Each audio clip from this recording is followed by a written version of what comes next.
आज का topic reaching the age of adolescence. ठीक है, यानी आप एडोलेसेंस की एज पर पहुंच रहे हो। अब एडोलेसेंस क्या होता है?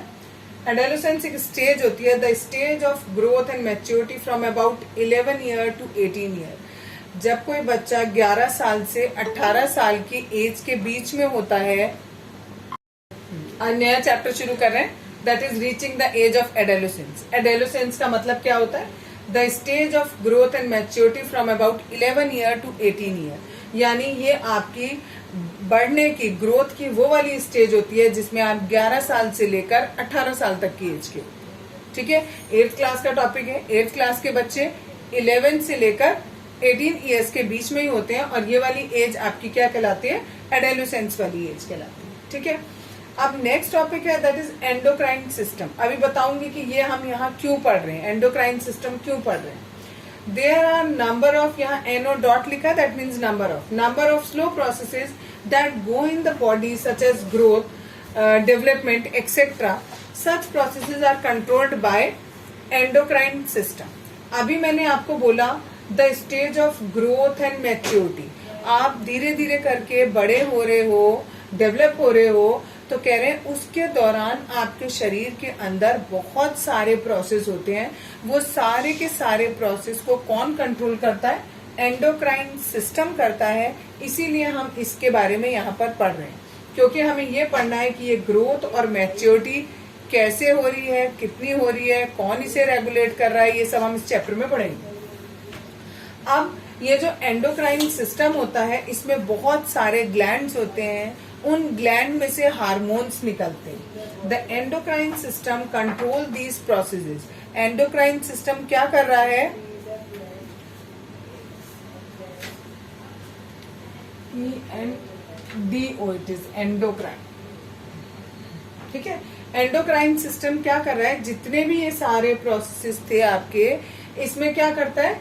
ये जो मैंने आपको बताया बहुत सारे ग्लैंड्स होते हैं, उन ग्लैंड में से केमिकल्स निकलते हैं। उन केमिकल को हम हार्मोन का नाम देते हैं, हार्मोन कहा जाता है। ठीक है, ये अच्छा, जिन जिन ग्लैंड में से ये हार्मोन्स निकलते हैं, उन सारे ग्लैंड्स को मिला के आप एंडोक्राइन सिस्टम बोलते हैं। Hormone regulates many process. अब ये हार्मोन जो है वो रेगुलेट कर रहे हैं सारे प्रोसेस को, जैसे आपकी ग्रोथ हो गई, डेवलपमेंट हो गया, थोड़ा ब्लड प्रेशर होता है, ब्लड में शुगर कितनी होती है, कितनी नहीं होती है, वो भी ये सारे के सारे हार्मोन डिसाइड करते हैं कि हमारी बॉडी में कौन सी चीज कितनी प्रोड्यूस हुई है। एंडोक्राइन ग्लैंड्स बताई थी कल मैंने, और ये बताया था कि हर ग्लैंड में से कोई ना कोई हार्मोन रिलीज होता है। हर हार्मोन का कुछ ना कुछ काम होता है, और अगर वो हार्मोन रिलीज नहीं होता, या ज्यादा होता है या कम होता है, तो उससे कोई ना कोई बीमारी हो जाती है। ठीक है, सबसे पहला बता रही हूँ endocrine glands and their location. ये मैंने हेडिंग डाली है। इसमें कौन सा हार्मोन सिक्रेट होगा, वो उसके क्या फंक्शन है, और उससे क्या कौन सी डिफिशियंसी डिसीज होगी। ठीक है, पहला है पिट्यूटरी ग्लैंड। पिट्यूटरी ग्लैंड कहाँ लोकेट करता है? Located at the base of the brain. जो हमारा ब्रेन होता है उसके नीचे वाले पार्ट में ये पिट्यूटरी ग्लैंड होता है। इसका काम क्या होता है, या इसमें कौन सा हार्मोन रिलीज होता है? वो होता है ग्रोथ हार्मोन रिलीज होता है। ग्रोथ हार्मोन जो रिलीज होता है, ये कंट्रोल करता है बॉडी के ग्रोथ और डेवलपमेंट को, और हमारी जो बोन्स और मसल्स होती हैं उनके डेवलपमेंट को भी कंट्रोल करता है। अब ये हार्मोन अगर ज्यादा रिलीज हुआ तो क्या होगा, कम रिलीज हुआ तो क्या हुआ?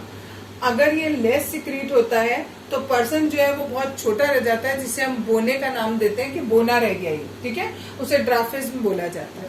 ये एक बीमारी में आता है, इट इज डिफिशियंसी डिसीज, क्योंकि किसी चीज की डिफिशियंसी की वजह से हो रहा है, तो इसको हम डिफिशियंसी डिसीज नाम देंगे। दूसरा है अगर हार्मोन बहुत ज्यादा एक्सेस में रिलीज हो गया, ठीक है, तो पर्सन बहुत ही ज्यादा लंबा हो जाता है और उसे गिग्नेटिज्म बोला जाता है। ठीक, नेक्स्ट ग्लैंड है थायराइड ग्लैंड। थायराइड ग्लैंड कहाँ पर होती है? Located in neck region below larynx. ठीक है, कौन सा हार्मोन सिक्रेट होता है? इसमें से थायरॉक्सिन हार्मोन रिलीज होता है। थायरॉक्सिन हार्मोन का काम क्या होता है? हमारी बॉडी के अंदर जितना भी कार्बोहाइड्रेट, प्रोटीन, फैट होता है, उन सब का ऑक्सीडेशन कर देता है। ऑक्सीडेशन का मतलब होता है कि ये जो कार्बन है, कार्बोहाइड्रेट है, प्रोटीन है या फैट है, उनमें ऑक्सीजन ऐड हो जाएगी और वो किसी और चीज में कन्वर्ट हो जाएगी। ठीक है, इन सब काम में ये जो थायरॉक्सिन होता है, ये थायरॉक्सिन हार्मोन में आयोडीन बहुत ज्यादा जरूरी होता है। ठीक है, अगर ये आयोडीन नहीं होता है इस थायरॉक्सिन के अंदर तो हमें कौन सी बीमारी, गोइटर हो जाती है। क्लियर। तीसरा ग्लैंड है दैट इज एडर्नल ग्लैंड, दो बता दिए थे। तीसरा ग्लैंड एडर्नल ग्लैंड, ये क्या होते हैं, एक तो संख्या में दो होते हैं, इसीलिए लिखा है a pair of, it is present on the top of each kidney. दो हमारी किडनी होती है, किडनी के ऊपर हमारे एडर्नल ग्लैंड्स होते हैं। इनसे एडर्नल ग्लैंड से हमारे दो हार्मोन रिलीज होते हैं, पहला है एड्रेनालाइन और दूसरा एल्डोस्टेरोन। ये जो एड्रेनालाइन होता है ये क्या करता है, हमारे इमोशंस को कंट्रोल करता है। जैसे हमें बहुत ज्यादा गुस्सा आ जाता है, ठीक है, या हमें डर लगता है, या और क्या काम करता है, हम रेगुलेट करता है ब्लड प्रेशर को और हार्ट बीट को। ठीक है, जब हमें डर लगता है तो हमारी हार्ट बीट एकदम से तेज हो जाती है या कम हो जाती है, उस समय पे कौन सा, ये हार्मोन रिलीज होता है और ये हार्मोन उस जो हमारी हार्ट बीट है उसको कंट्रोल करता है। जो दूसरा बताया है ये एल्डोस्टेरोन, ये क्या रेगुलेट करता है, ये मिनरल बैलेंस, हमारी बॉडी के अंदर जितने मिनरल्स जरूरी हैं उतनों को रखता है, बाकी को वेस्ट प्रोडक्ट के फॉर्म में करके निकाल देता है, रेगुलेट करता है उसे। और हाइपोसिक्रीशन करता है, हाइपोसिक्रीशन कॉज, हाइपोसिक्रीशन का मतलब होता है बहुत ज्यादा अमाउंट में रिलीज होना। अगर ये वाला हार्मोन एल्डोस्टेरोन बहुत ज्यादा सिक्रीट हो गया तो उससे हमें बीमारी हो जाएगी एडिसन्स डिसीज। ठीक है, अब ये क्या होती है क्या नहीं होती है आप फर्दर आगे की क्लासेस में पढ़ोगे। अभी केवल इतना आपको याद रखना है कि ये हार्मोन रिलीज होता है और एक्सेस में, हाइपोसिक्रीशन का मतलब एक्सेस में रिलीज होता है, तो हमको ये डिसीज हो जाती है। ठीक है, एक मिनट, हाइपोसिक्रीशन है, हाइपोसिक्रीशन का मतलब होता है लेस सिक्रीशन। अगर यहां पर लिखा होता हाइपर तो उसका मतलब होता है मोर सिक्रीशन। ठीक है, लेकिन अभी यहाँ पर क्या लिखा है, hyposecretion, that means come release होगा। अगर ये वाला हार्मोन कम रिलीज होगा तो हमें ये वाली प्रॉब्लम, बीमारी हो जाएगी। नेक्स्ट लास्ट आपको बताया दैट इज पेंक्रियाज। पेंक्रियाज कहाँ पर होते हैं, स्टमक के जस्ट नीचे चिपका हुआ होता है। ठीक है, इसमें से भी दो हार्मोन निकलते हैं, एक इंसुलिन और एक ग्लाइकोजन। इंसुलिन क्या करता है, लोअर ब्लड शुगर लेवल, हमारी बॉडी में जो ब्लड फ्लो करता है उसके अंदर शुगर का एक लेवल होता है, उस लेवल को रेगुलेट करता है। दैट मीन्स उस लेवल को रेगुलेट करना या उसको लो करता है। ठीक है, अगर वो ये वाला इंसुलिन अगर ये कम प्रोड्यूस होगा तो हमें कौन सी बीमारी हो जाएगी, डायबिटीज हो जाएगी। क्यों हो जाएगी, डायबिटीज किसे कहा जाता है, ब्लड शुगर, यानी अगर हमारे खून में शुगर की मात्रा ज्यादा हो जाती है तो उस प्रॉब्लम को डायबिटीज बोला जाता है। और ये जो इंसुलिन है वो उस शुगर के लेवल को कम करता है। तो अगर सपोज ये नहीं होगा तो क्या होगा, शुगर का लेवल हाई हो जाएगा, शुगर का लेवल हाई हो जाएगा तो हमें ये प्रॉब्लम हो जाएगी, दैट इज कॉल्ड डायबिटीज। दूसरा है ग्लाइकोजन। ग्लाइकोजन क्या करता है, हमारे शरीर के अंदर जितना भी ग्लाइकोजन होता है उसको कन्वर्ट कर देता है ग्लूकोज में। ठीक है, और अगर वो ग्लूकोज में चेंज हो रहा है, ग्लूकोज क्या होता है, शुगर होता है, तो दैट मीन्स ये शुगर लेवल को क्या कर रहा है, बढ़ा रहा है, यानी ये शुगर लेवल को कम कर रहा है और ये वाला शुगर लेवल को ज्यादा कर रहा है। क्लियर। नेक्स्ट टॉपिक है हमारा प्यूबर्टी एंड एडोलेसेंस। प्यूबर्टी किसे कहते हैं, the stage of life in the body becomes capable of reproduction. जब किसी इंसान की बॉडी रिप्रोडक्शन करने के लायक हो जाती है तो उसको हम क्या कहते हैं, प्यूबर्टी की स्टेज कहते हैं। बॉयज में वो प्यूबर्टी की स्टेज 11 से 16 साल होती है और गर्ल्स की 10 से 15 साल की होती है। ठीक है, एडोलेसेंस किसे कहते हैं, वो पूरा पीरियड जिसमें एक बच्चा जो है वो एडल्ट बन जाए, उस पूरे पीरियड को हम एडोलेसेंस का नाम देते हैं। ठीक है, प्यूबर्टी एंड हो जाती है with the adolescent reaching sexual maturity. जैसे ही एडोलेसेंट में मैच्योरिटी आ जाती है, सेक्सुअल मैच्योरिटी आ जाती है, मीन्स उसके सेक्स ऑर्गन्स डेवलप हो जाते हैं, तो उस समय पर प्यूबर्टी वाली स्टेज हमारी खत्म हो जाती है। अब ये जो प्यूबर्टी होता है, इस प्यूबर्टी के दौरान हमारी बॉडी में क्या क्या चेंजेस आते हैं, बॉयज में क्या क्या चेंजेस आते हैं, गर्ल्स में क्या क्या चेंजेस आते हैं। जो बॉयज होते हैं उनमें हार्मोन्स रिलीज होते हैं जिन्हें हम मेल हार्मोन कहते हैं, उसका नाम होता है टेस्टोस्टेरोन। ये बहुत इंपॉर्टेंट है, 1 नंबर में पूछा जाता है कि कौन सा मेल हार्मोन है, उसका नाम बताओ। दूसरे जो सेक्स ऑर्गन्स होते हैं वो डेवलप हो जाते हैं कंप्लीटली।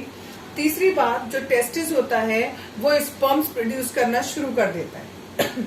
गर्ल्स में क्या क्या चेंजेस होते हैं, गर्ल्स में भी हार्मोन्स रिलीज होते हैं जिसे हम फीमेल हार्मोन बोलते हैं। ऑस्ट्रोजन उसका एक का नाम है और दूसरे का नाम है प्रोजेस्टेरॉन, ठीक है। इसमें ओवरीज बड़ी हो जाती हैं और ओवरीज में एग्स का रिलीजन शुरू हो जाता है, means start releasing eggs. Ovary में एग्स बनने शुरू हो जाते हैं। ये सारे चेंजेस होते हैं प्यूबर्टी के दौरान, ठीक है। प्यूबर्टी के दौरान खाली यही चेंजेस नहीं होते, इसके अलावा और भी कुछ चेंजेस होते हैं जिन्हें हम सेकेंडरी सेक्स कैरेक्टरिस्टिक्स कहते हैं।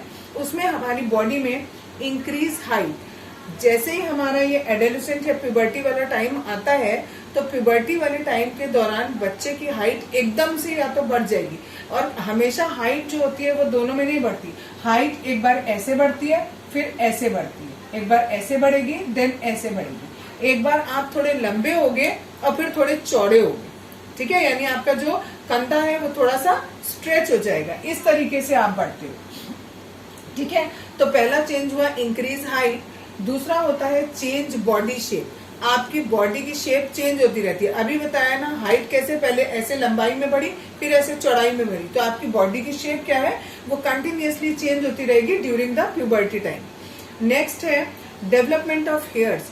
आपकी अंडर आर्म्स में, आर्म पिट जिसे बोलते हैं, ठीक है, और जो आपके सेक्सुअल ऑर्गन्स होते हैं उनके पास में बाल आने लगते हैं, हेयर्स आने लगते हैं। नेक्स्ट है वॉइस चेंज।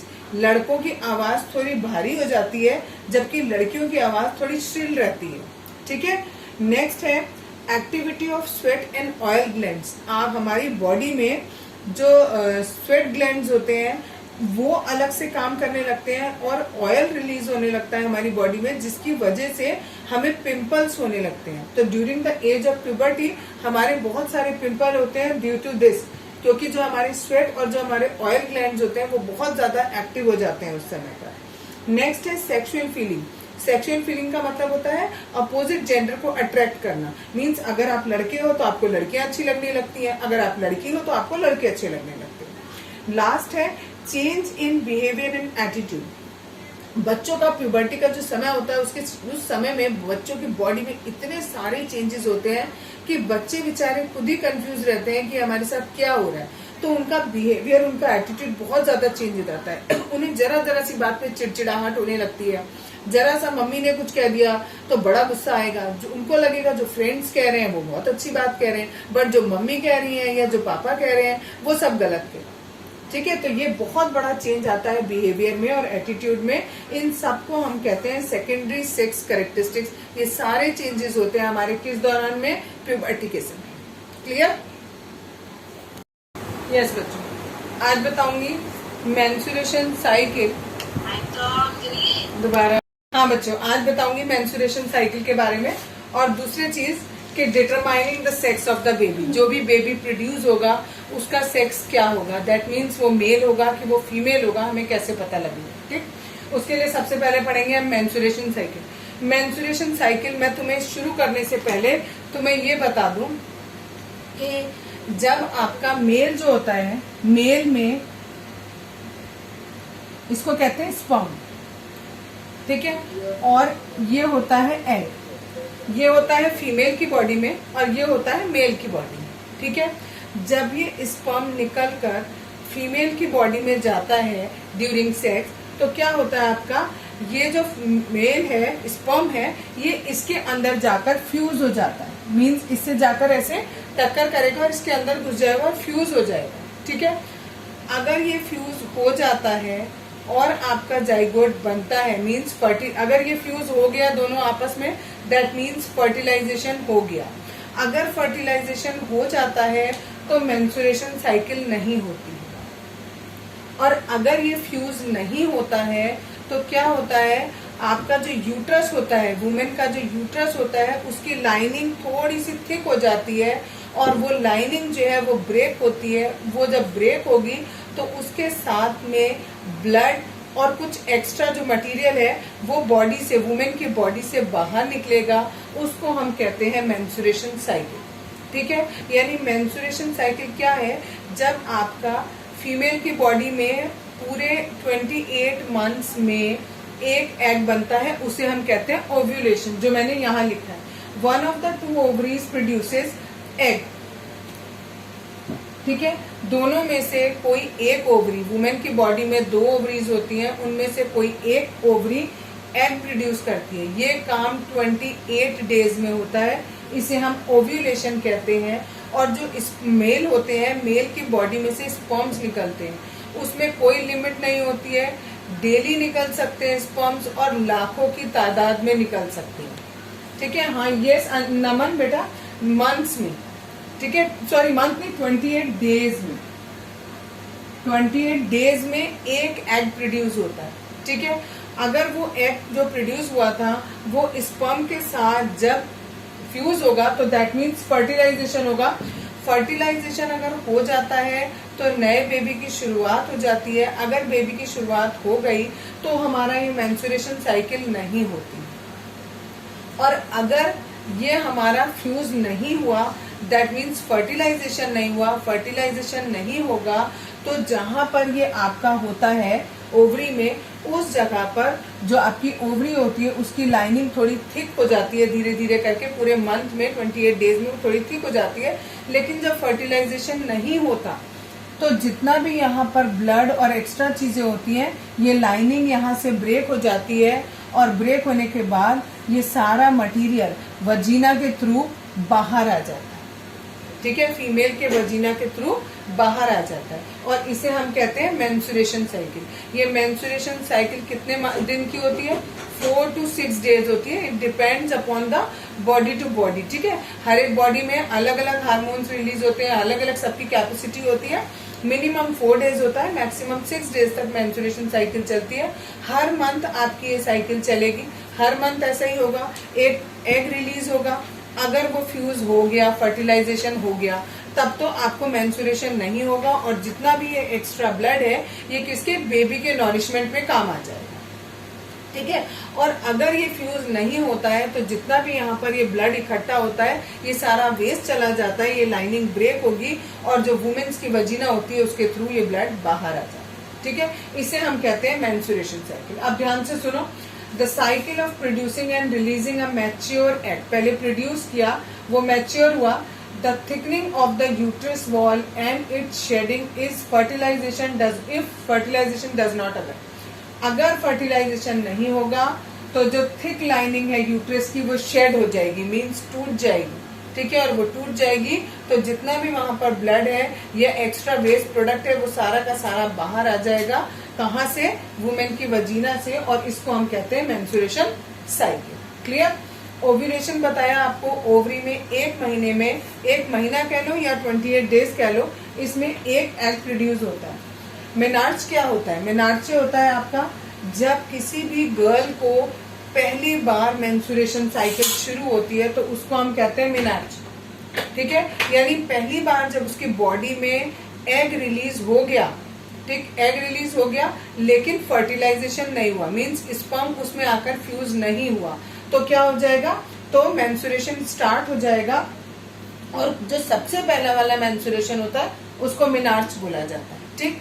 जब वो खत्म होता है उसको मेनोपॉज बोलते हैं। खत्म होता है इन द सेंस कि जब जो वुमेन होती है वो नियर अबाउट 45 से 60 इयर्स की होती है, उस एज पर आकर उसकी जो ओवरी होती है उसमें एग रिलीज होना बंद हो जाता है। एग रिलीज होना बंद हो गया, जब एग ही नहीं होगा तो फर्टिलाइजेशन नहीं होगा, फर्टिलाइजेशन नहीं होगा तो आगे का प्रोसेस कुछ भी नहीं होगा। तो इसलिए 45 से लेकर 60 तक की एज में ये मेंस्ट्रुएशन साइकिल बंद हो जाती है और इसको नाम दिया जाता है मेनोपॉज।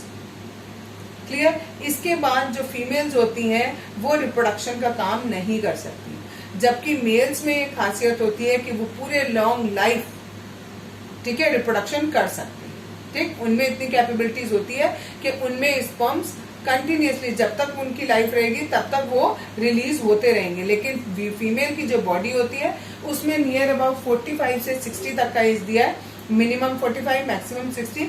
इस एज के बीच में ये मेंस्ट्रुएशन का प्रोसेस खत्म हो जाता है, यानी एग बनने बंद हो जाते हैं और जो फीमेल्स हैं वो रिप्रोडक्शन नहीं करती।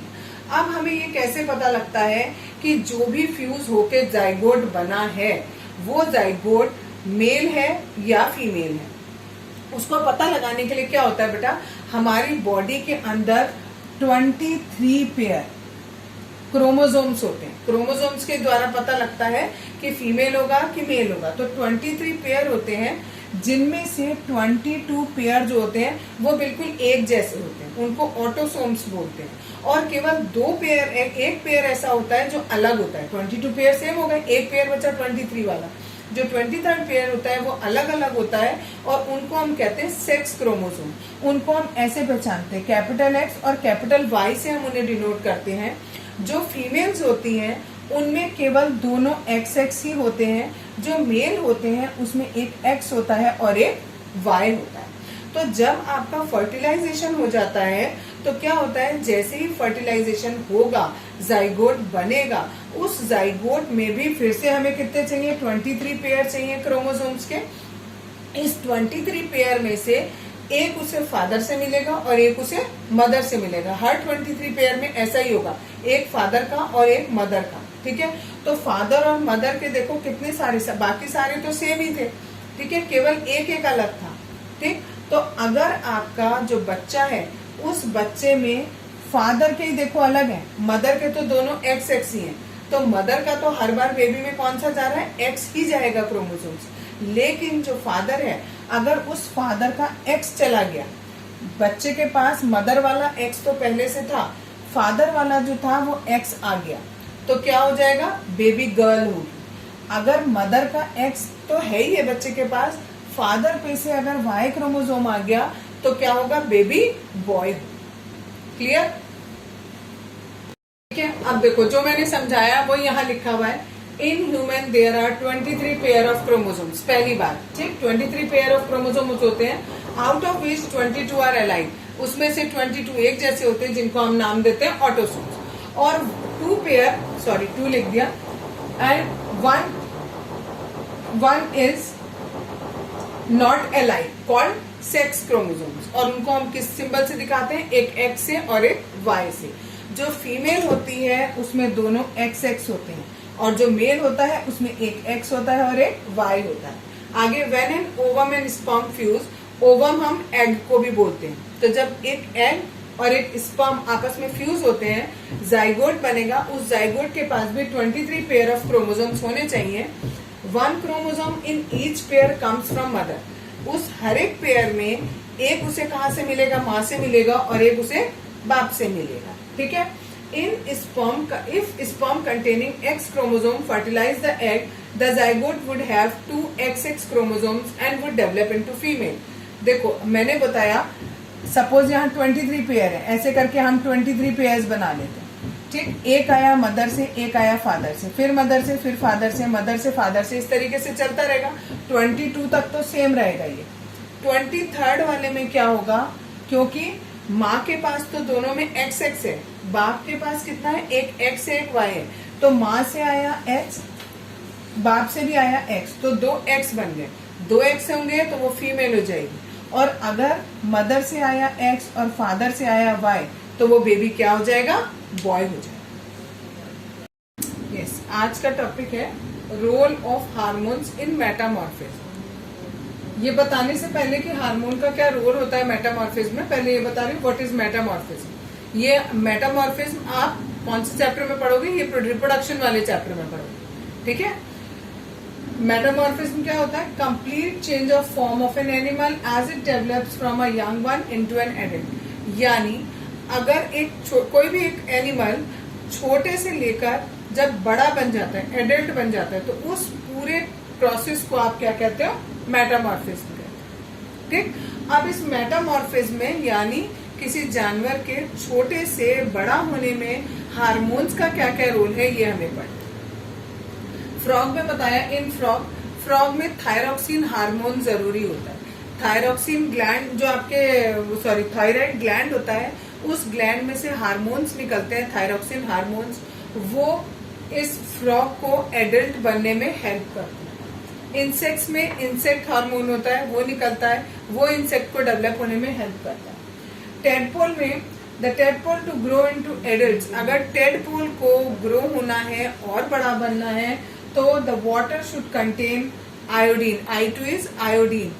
जिस पानी में टेडपोल रहता है और उसे बड़ा होना है, टेडपोल किसे कहते हैं, जो फ्रॉग होता है उसकी जब शुरुआत होती है, बेबी फ्रॉग जो होता है उसको हम टेडपोल बोलते हैं, ठीक है। टेडपोल से बड़ा होके वो बनता है फ्रॉग, और फ्रॉग के बाद और एडल्ट हो जाता है, ठीक है, एडल्ट फ्रॉग कहते हैं। तो कह रहे हैं टेडपोल जो होता है वो पानी के अंदर ही रहता है, ठीक है, और टेडपोल बाहर नहीं आता है, लेकिन जब वो फ्रॉग बन जाता है तो वो पानी के बाहर भी रह सकता है, पानी के अंदर भी रह सकता है। तो ये जो टेडपोल होता है इसको डेवलप होने के लिए, बड़ा होने के लिए जिस पानी में वो रहता है उसमें आयोडीन होना जरूरी है, ठीक है। इसलिए जो जिस पानी में वो रहता है वहां पर आयोडीन होती है, ठीक है। और this is because the production of thyroxine requires the presence of iodine, इसलिए, और तभी आपका थायरोक्सिन प्रोड्यूस होगा जब वहां पर आयोडीन होगी। नेक्स्ट है, अब ये टॉपिक खत्म हो गया कि हार्मोन्स का क्या यूज है। नेक्स्ट टॉपिक है हमारा हेल्थ फॉर एडोलेसेंट। जो एडोलेसेंट होते हैं, आपको पता है, आप लोग खुद एडोलेसेंट हो, आप देखते हो कभी कभी आप अपना खाना स्किप कर जाते हो, या प्रॉपर खाने की जगह आप कभी स्नैक्स वगैरह खा लेते हो, प्रॉपर खाना नहीं खाते हो, ठीक। तो क्या क्या हेल्थ इश्यूज आते हैं और क्या क्या होना चाहिए। पहला है a balanced diet containing the right amount of nutrients. एक ऐसी डाइट एडोलेसेंट्स को लेनी चाहिए जिनमें सारे न्यूट्रिएंट्स राइट क्वांटिटी में अवेलेबल है, ठीक है। ऐसा नहीं करना चाहिए कि प्रोटीन बहुत ज्यादा खा लिया, कार्बोहाइड्रेट नहीं खा रहे, या आप फैट्स नहीं ले रहे, या मिनरल्स नहीं ले रहे। जो चीज आपकी बॉडी को जितनी मात्रा में जरूरी है वो आपको लेना चाहिए, ठीक है, एडोलेसेंट को। अगर आप प्रॉपर नहीं लोगे तो आपको तरह तरह की बीमारियां हो सकती हैं, ठीक है। आपको फ्रूट्स रेगुलर खाने चाहिए, वेजिटेबल्स रेगुलर खाने चाहिए, ठीक। नेक्स्ट चीज है that is personal hygiene. Means adolescent को अपनी हेल्थ का अगर ध्यान रखना है तो उन्हें पर्सनल हाइजीन की बहुत ज्यादा जरूरत है। पर्सनल हाइजीन की क्यों जरूरत है? एक होते हैं बॉडी में स्वेट ग्लैंड्स और दूसरे होते हैं SEBACEOUS सबकस ग्लैंड। इन दोनों से ही हार्मोन्स रिलीज होते हैं, और इससे ये जो स्वेट होता है, इससे स्वेट ग्लैंड से स्वेट निकलता है, ठीक है। और इनसे भी कुछ ऐसी चीजें बॉडी में रिलीज होती हैं जिसकी वजह से अगर आप पूरा साफ सफाई का ध्यान, हाइजीन का ध्यान नहीं रखोगे तो आपके पास से एक अलग सी स्मेल, ऑर्डर जिसे बोलते हैं, वो आने लगेगा। हो सकता है आपके फेस पे बहुत ज्यादा पिंपल हो जाए, या बॉडी में कहीं पर भी कोई रैशेज हो जाए, ठीक है। बॉडी में आपके, क्योंकि मैंने बताया था प्यूबर्टी के दौरान आपके आर्म पिट में बाल आ जाते हैं, या आपके जो रिप्रोडक्टिव ऑर्गन्स होते हैं उनके आसपास आपके हेयर की ग्रोथ हो जाती है। तो अगर आप वहां पर प्रॉपर साफ सफाई नहीं रखोगे तो ऑब्वियस है ये कि आपको कोई ना कोई बीमारी हो जाए। मे बी आपको किसी एक पर्टिकुलर जगह पे खाज आने लगे, खुजली आने लगे, ठीक है, कोई फंगल इन्फेक्शन हो जाए। तो आपको साफ सफाई रखना इज मस्ट। दिन में एक बार तो आपको नहाना ही नहाना, चाहे सर्दी हो चाहे गर्मी, एक बार तो एटलीस्ट आपका नहाना बनता है। दांतों को 2 बार ब्रश करो, ठीक है। और मतलब ये सारी चीजें आपको अपनी पूरी साफ सफाई का ध्यान रखना है। खाना खाने से पहले आपको हाथ धोने हैं, ठीक है, खाना खाने के बाद भी हाथ धोने हैं आपको। अगर आप कोई भी चीज पूरे दिन में खाते हो तो उसको खाने के बाद आप देखो बार बार ब्रश नहीं कर सकते, लेकिन आप कुल्ला जरूर कर सकते, ठीक है। तो कोई भी चीज अगर आप खाते हो तो हाथ क्या, जैसे आप खा के चुके हो उसके बाद आप कुल्ला करो, ठीक। तो पर्सनल हाइजीन का आपको बहुत ध्यान रखना है। प्लस तीसरी चीज आपको अपनी हेल्थ के बारे में क्या ध्यान रखनी है, that is physical exercise. Physical exercise में आपकी walking, jogging, aerobics, outdoor games, ये सब हो सकता है, ठीक है। ये सब आपको करनी चाहिए। इंडोर गेम से खाली काम नहीं चलेगा, थोड़ा सा बाहर जाना चाहिए। अगर आप बाहर जाकर गेम नहीं खेल रहे हो तो एटलीस्ट वॉकिंग या रनिंग या जॉगिंग करें, ठीक है। ये फिजिकल एक्सरसाइज आपके लिए बहुत ज्यादा जरूरी है। ये 3 चीजें मैंने आपको बताई हेल्थ फॉर एडोलेसेंट्स के लिए, कि बैलेंस डाइट लेनी है, पर्सनल हाइजीन का ध्यान रखना है, और तीसरी बात फिजिकल एक्सरसाइज आपको करनी है। नेक्स्ट टॉपिक है always say no to drugs. इसमें मैंने कुछ नहीं लिखा है, इसमें इसलिए कुछ नहीं लिखा है क्योंकि सब आप लोगों को पता है कि जब एडोलेसेंट होते हैं उनमें बहुत ज्यादा क्यूरियोसिटी होती है कि वो हर कोई नई चीज को ट्राई करना चाहते हैं। वो देखते हैं अच्छा हाँ पिक्चरों में ये दिखाया जा रहा है कि वो जो हीरो है वो सिगरेट पी रहा है, शराब पी रहा है, तंबाकू खा रहा है, गुटखा खा रहा है।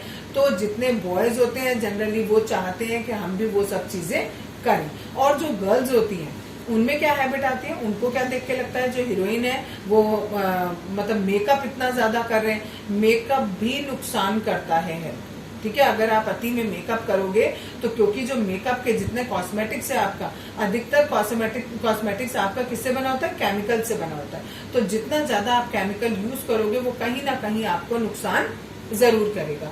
तो आपको हमेशा ड्रग्स के लिए और जितने कॉस्मेटिक्स हैं उनके लिए नो कहना चाहिए। बट कॉस्मेटिक्स आप थोड़े बहुत यूज कर सकते हो, बट ड्रग्स आपको बिल्कुल यूज नहीं करना। कोई भी ड्रग इनटेक नहीं करना है, चाहे वो आपका स्मोकिंग हो, ठीक है, सिगरेट कर रहे हो आप या ड्रिंक कर रहे हो, कोई भी चीज ऐसी आपको नहीं।